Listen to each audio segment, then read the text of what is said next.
Umaaray na naman ang maraming PUV driver sa panibagong taas presyo sa mga produktong petrolyo ngayong araw. Yan ang unang balita live ni EJ Gomez. EJ? Igan, sa ika-4 na magkakasunod na linggo, may oil price hike muli sa gasolina ngayong Martes. May pagtaas din ng presyo sa diesel at kerosene sa ikatlong sunod na linggo.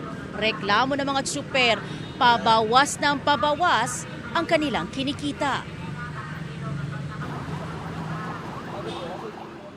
Alas 3 ng madaling araw daw bumabiyahe mula Binangonan, Rizal si Hermogenes para mamasada bilang tricycle driver sa Mandaluyong City maghapon. Sa isang dekada raw niyang pamamasada, sawang-sawa na siya sa lagi na lang pagtaas ng presyo ng petrolyo.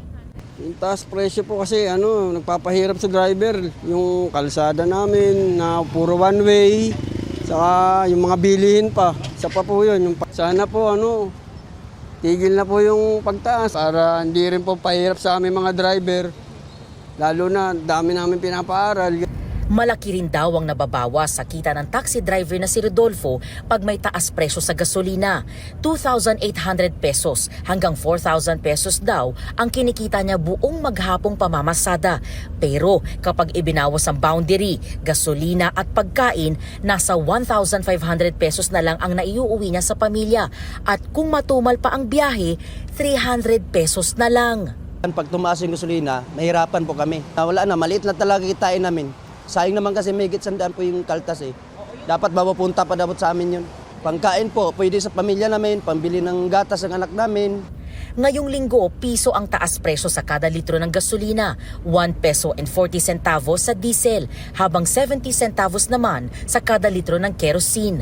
Ayon sa Oil Industry Management Bureau ng Department of Energy, ang oil price hike ngayong linggo ay bunsod ng sanctions na ipinatupad ng US na nakakaapekto sa oil revenue stream ng Iran, ang pagtigil sa pag-export ng oil refinery ng India at tumitinding airstrikes sa Russia at Ukraine.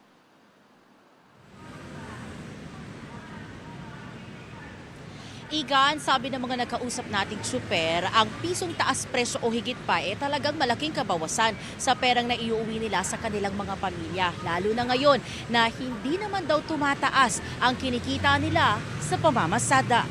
At yan, ang unang balita mula rito sa Mandaluyong City. EJ Gomez para sa GMA Integrated News. Igan, mauna ka sa mga balita, mag-subscribe na sa GMA Integrated News sa YouTube para sa iba't ibang ulat sa ating bansa.